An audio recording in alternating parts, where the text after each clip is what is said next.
1940.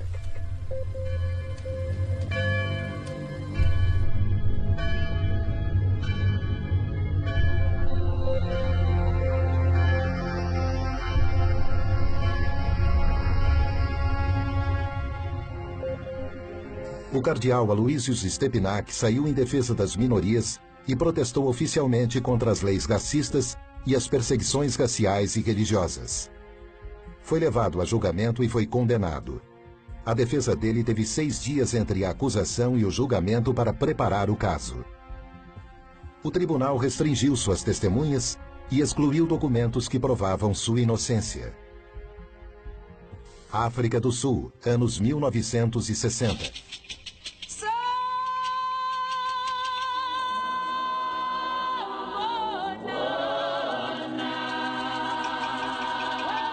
One of the mistakes which some political analysts make is to think that their enemies should be our enemies.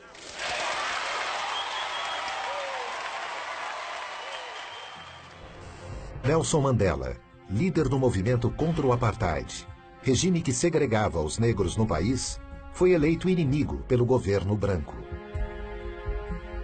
Em 1964, ele foi condenado à prisão perpétua por defender os direitos políticos e civis da população negra. Ele passou 27 anos na prisão. Após uma intensa pressão internacional, ele foi libertado em 1990. Brasil, anos 2000.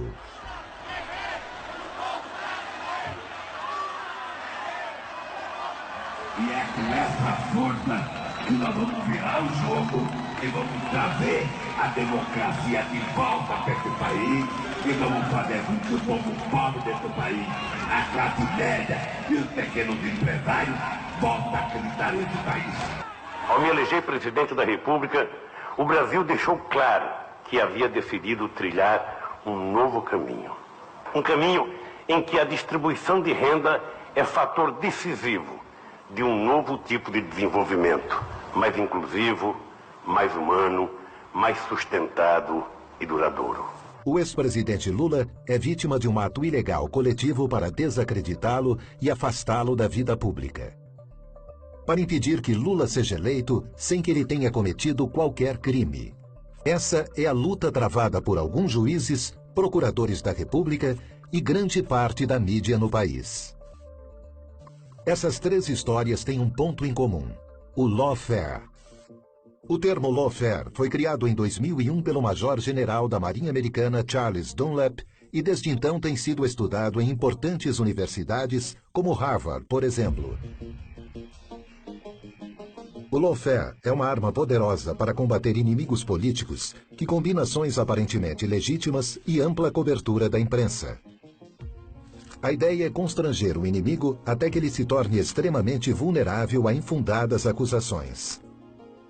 Uma vez enfraquecidos, eles perdem todo o apoio popular e qualquer poder de reação. Com o objetivo de arruinar alguém, o lawfare usa as seguintes estratégias: o abuso das leis vigentes para deslegitimar e prejudicar a imagem pública do adversário, uso do processo legal para cercear sua liberdade, intimidá-lo, silenciá-lo, influenciar negativamente a opinião pública para antecipar a sentença condenatória e cercear o amplo direito a uma defesa imparcial, pressionar agentes públicos e promover retaliações contra políticos para obstruir os mecanismos legais de defesa, manipulação estratégica de uma causa falsa, tentativa de intimidar advogados de defesa. Uma guerra com um ataque pensado minuciosamente em 3 dimensões. A primeira dimensão é geográfica. Aqueles que estão atacando escolhem o campo de batalha mais vantajoso. O embate se dá na vara ou no tribunal que melhor atender ao objetivo de acabar com seu opositor. A segunda dimensão é a escolha de uma lei especificamente moldada para aquela guerra. A terceira dimensão consiste em externalidades. Um papel desempenhado principalmente pela mídia que cria uma sensação de presunção de culpa. Para o antropólogo John Comaroff, professor da Universidade de Harvard e um dos maiores especialistas em lawfare, o ex-presidente Lula é o maior exemplo brasileiro de alguém que é vítima de abuso da lei para fins políticos. Para ele, a justiça do Brasil está manipulando as leis e criando uma presunção de culpa contra o ex-presidente Lula. The violence of the law has replaced the violence of the gun because you destroy people, you deface them, you erase them, you take away their assets, you take away their dignity, you take away their lifestyle. Os ataques e violações constantes do direito de defesa têm que ser combatidos. E esse foi o propósito para o qual o Instituto Lawfare foi criado.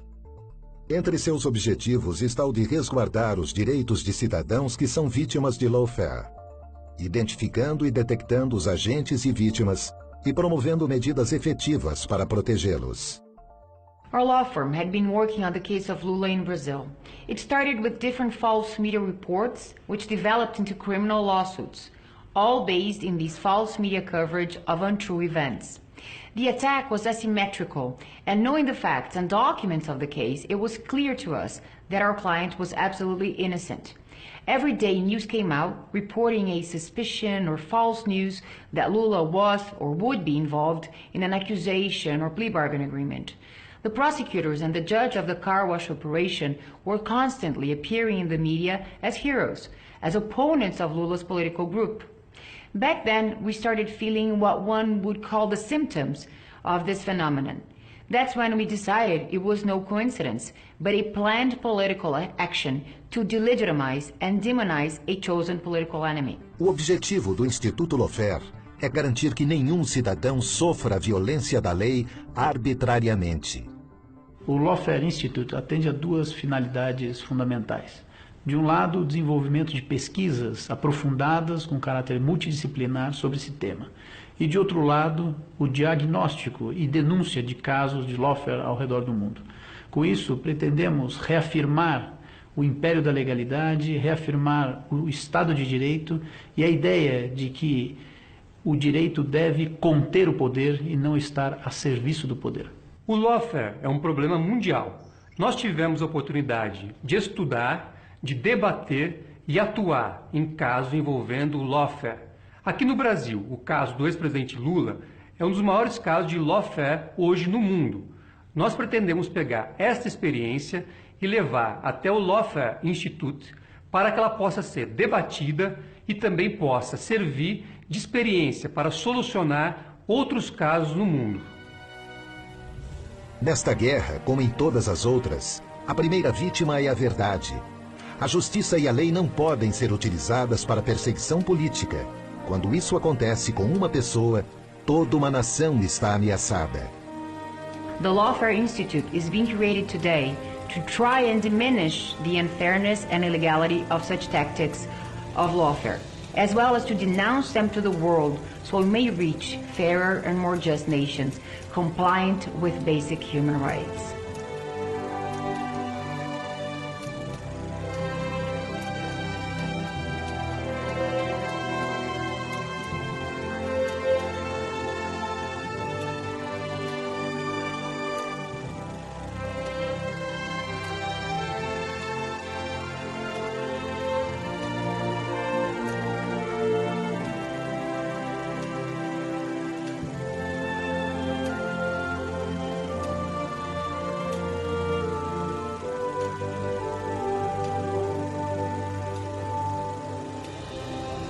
Lula asegura que la anulación de sus condenas refleja la incompetencia del tribunal que le juzgó.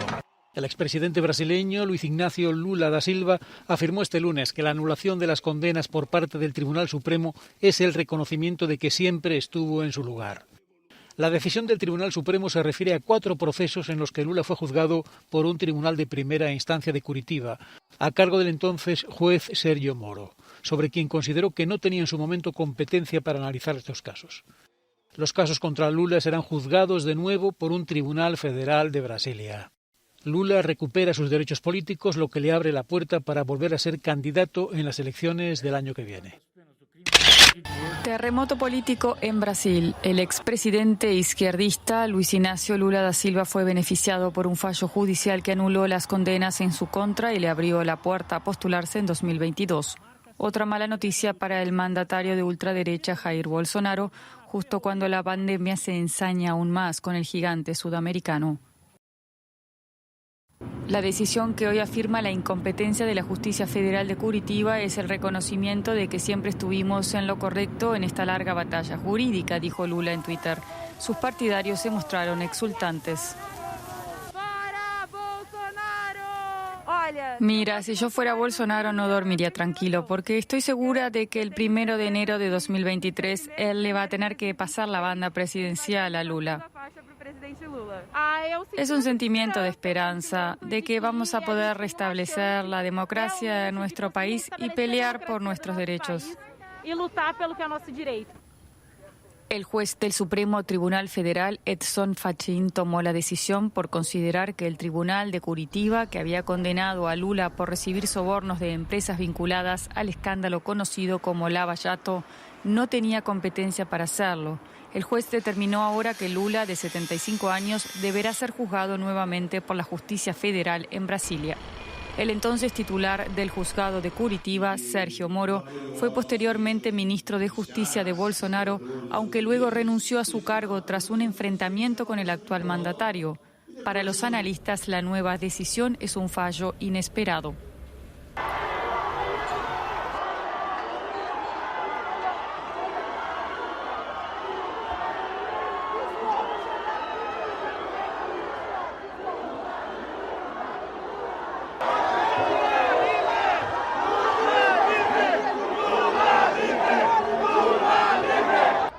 Não tem dimensão